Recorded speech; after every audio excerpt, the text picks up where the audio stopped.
The Angel of Death, introducing La Mataviejitas. Mexico City, a bustling metropolis teeming with life, became gripped by fear in the early 2000s. A dark shadow had fallen over the city, a predator stalking its most vulnerable citizens. This was no ordinary criminal, this was a serial killer, preying on the elderly, earning the chilling moniker La Mataviejitas, the little old lady killer. Her name was Juana Barraza, and her reign of terror would leave an unforgettable mark on the collective psyche of Mexico City. Her victims, mostly women living alone, opened their doors to what they believed was kindness personified. They had no reason to suspect the kindly woman offering help with chores or a sympathetic ear. They didn't know that beneath the facade of empathy lurked a cold-blooded killer.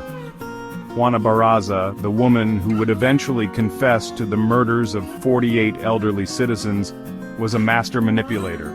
She used their trust, their vulnerability against them in the most horrific way imaginable. Terror in broad daylight, the modus operandi of a serial killer. Barraza's crimes were as brazen as they were brutal. She often struck in broad daylight, targeting elderly women living alone in middle-class neighborhoods. Her weapon of choice? Often it was the very tools of trust she used to gain entry: a stethoscope, a blood pressure cuff, a friendly smile.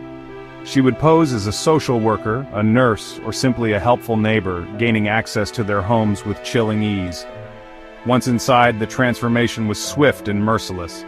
The kindly facade would disappear, replaced by a cold, calculating killer. Her methods were brutal, often involving strangulation or bludgeoning.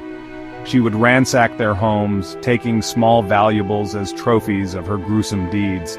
The brutality of the crimes, coupled with the seeming randomness of her victims, sent shockwaves through the city. Fear and suspicion became a part of everyday life, as every stranger, every knock on the door, could be the harbinger of death. Beneath the mask, a wrestler's troubled past. Understanding the woman behind the mask of La Mataviejitas is a journey into a past riddled with pain and hardship. Born into poverty, Juana Barraza's life was marked by abuse and neglect. Sold by her own mother for a few beers, she endured unimaginable trauma at a young age. This early exposure to violence and betrayal would leave an indelible mark on her psyche, shaping her worldview in the darkest of ways. As a young woman, she found an outlet for her aggression and pain in the world of lucha libre, Mexican professional wrestling. Under the stage name The Silent Lady, she embraced the theatricality and violence of the sport. But the ring, with its staged battles and cheering crowds, offered only a temporary escape from the demons that haunted her. The violence that had been a part of her life from the beginning would soon spill out of the ring and into the streets of Mexico City. But this time, it was real, it was brutal, and it would leave a trail of innocent victims in its wake. A city on edge, the hunt for La Mataviejitas. As the body count rose, so did the pressure on the police. The media frenzy surrounding the case, fueled by the gruesome nature of the crimes and the mystery surrounding the killer's identity, only intensified the scrutiny. But the investigation was fraught with challenges. The victims, often living alone and forgotten, were not immediately noticed missing. The killer was meticulous, leaving few clues behind, and the city's vastness provided ample opportunity to disappear into the crowds. The investigation, hampered by false leads and a lack of concrete evidence, dragged on for years. Profiles were developed and discarded. Suspects were interrogated and released. The city lived in the shadow of the unknown, the fear palpable in the air. Mothers cautioned their children. Neighbors eyed each other with suspicion. The elderly, once revered figures in Mexican society, became prisoners in their own homes, living in terror of the next knock on the door. The break in the case came in January 2006, with a murder that would prove to be La Mataviejitas' undoing. The victim, Ana Maria de los Reyes Alfaro, had fought back, leaving crucial scratch marks on her attacker's face. Witnesses placed Barraza at the scene, and the net began to close in. When police arrived at her home, they found the evidence they needed: a stethoscope, a pensioner's card belonging to one of the victims, and clothing stained with blood.